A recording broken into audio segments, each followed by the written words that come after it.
All right, so you're just about ready to head off on your cruise. You're super excited. You've got your rose-colored glasses on, and you're expecting to have the time of your life. But just wait a minute, because there may be 5 things that we're going to share today that you may be disappointed about if this is your first time cruising as a family. So I'm Jimmy. And I'm Pauline. And we're from Families on the Horizon, and we help families have awesome adventures on extended vacations, much like a cruise. So the first up is your room. This is your major thing that you have booked on your cruise ship is a room. And when you walk in that door, you could be disappointed.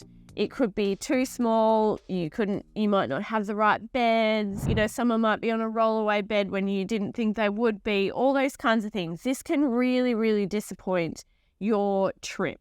Now, you either decide to keep it or you go and ask guest services if there is another option available.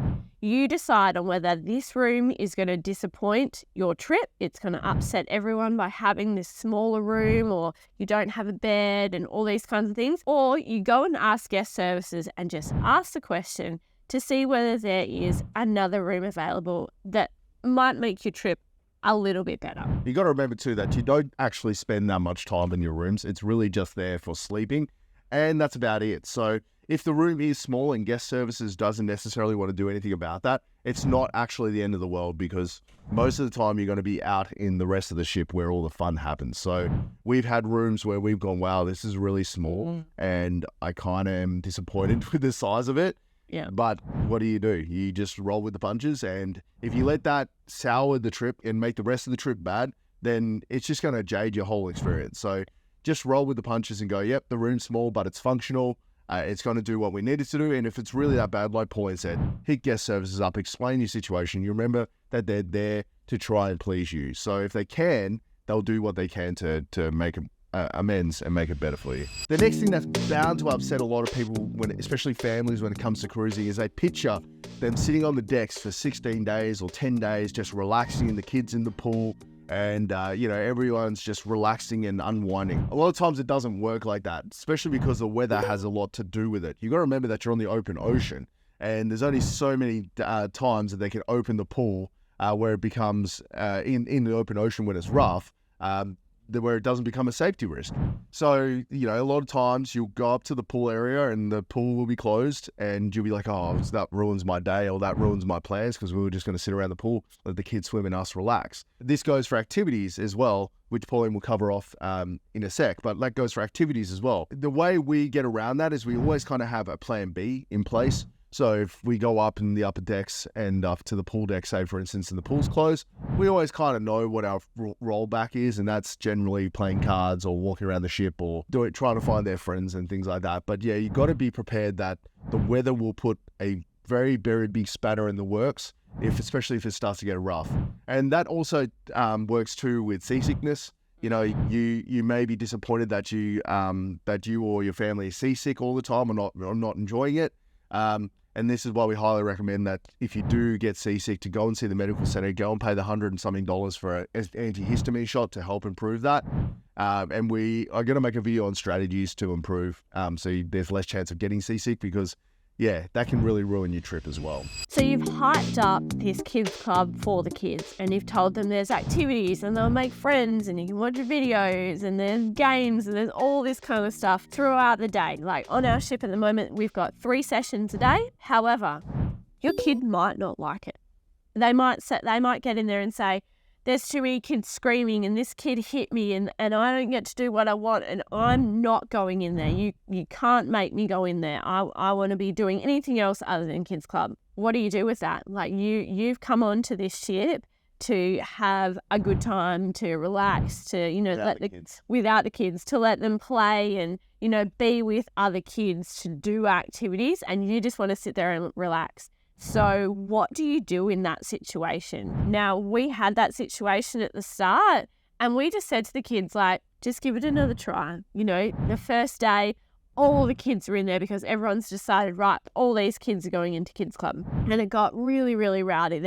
In our group, there was 50 kids in one room. Like, you can imagine how loud and how crazy that was. And our kids just got overwhelmed. So it can become a very disappointing situation when your kids do not want to go into kids club. But we just explained to our kids, like, yes, this day it might have been too busy or there wasn't an activity that you wanted to do, but let's just try again tomorrow, because there'll be different staff and there'll be different kids and they'll have something different on. So just keep trying to reinforce to your kids that there will be something different or someone different. And don't let it disappoint you that maybe that day they don't go into kids club, but the next day they will. Or at night time they will, because they have different things on at night time compared to during the day. So you've just got to get your kids into the rhythm. Like, yes, it's fine not to be in kids club today, but let's try tomorrow, because we do actually want to have our own time and you need to go and play and see some other kids. One strategy can help a lot is by about day 4, and what we found is by about day 4, that 50 ends up about 10.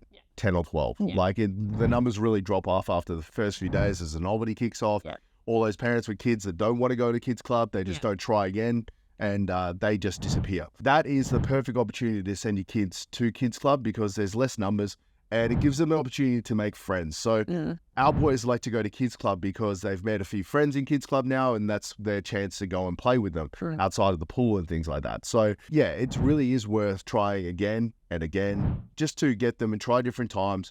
And if it really, you are concerned, like if a kid doesn't like large groups and everything, go after day 3 or day 4.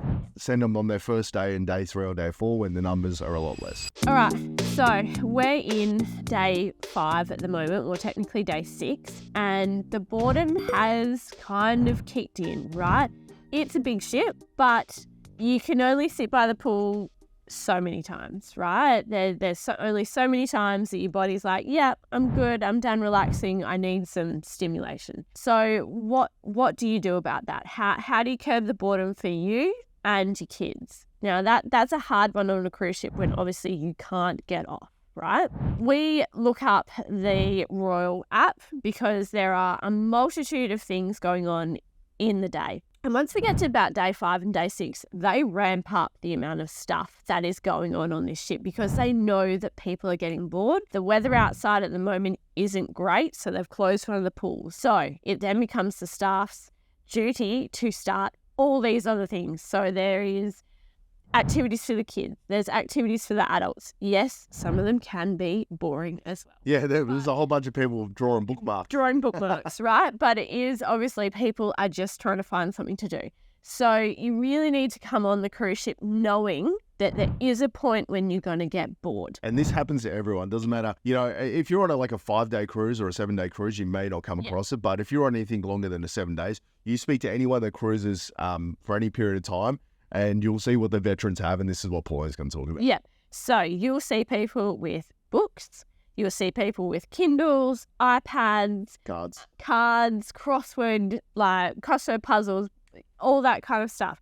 So the ship does have quite a few games and cards and things that you can have and use, and they do have a selection of books. It's not a wide selection of books, but they do have some. But we would definitely recommend bringing books, a Kindle, an iPad, or your favorite board game or cards for yourself. And then obviously for the kids, they need some entertainment as well. So if they like colouring, bring their colouring books and pens. If they like their iPad, if they like a Switch, whatever it is, just bring it with you, right? There are times in the afternoons where you just want to sit down and do nothing, but your kids don't want to do the same thing. So give them an iPad, give them a Switch, let's play card games. You've got to have those options to stop that boredom. Yep.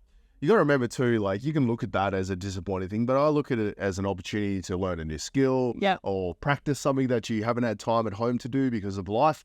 You got to remember the flip side of having so much time is it gives you time to do things. So, if you wanted to learn how to, crochet or knit, or play canasta. There's a lot of people playing Mahjong. I was half thinking of going to seeing some of these people and going, can you teach me how to play Mahjong?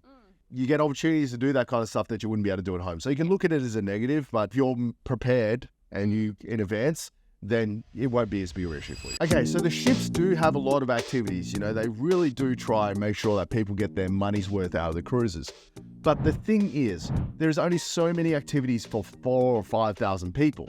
And because of that, the lines can be absolutely brutal for especially stuff that a family would want to do. Like we're on a Royal Caribbean ship and they have a sky deck, Skyplex, Yeah, Seaplex, and that has, they do bumper cars and laser tag and all kinds of stuff on that. But the lines are absolutely brutal. Like we wait an hour or 2 hours sometimes to go and do these activities for one turn. So you need to be mentally prepared because obviously they use them as selling points on the cruiser. Like, we do all these activities on bumper cars. You get on here and you go, I'm going to be able to do this all the time. But they're on at certain times and it's really busy. And then the weather, like I was saying before, can affect that. So you can be like all ready to go, got the kids excited about laser tag, then it's rough outside and they can't do it. Yeah.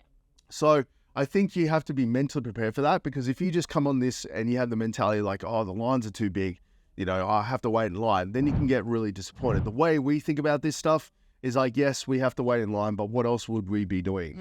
Yeah. We don't have to worry about cleaning, cooking, the daily life, taking the kids to school, dropping them off. So waiting an hour in a line doesn't feel as bad when you know that the alternative is going and cooking and cleaning and, doing all the other stuff you have to do at home. So the other thing too is generally where these activities are, people are pretty okay with you like zipping off and coming back into the line. So, as long as one of us is in there, the other one can zip off and get a soft drink or things like that.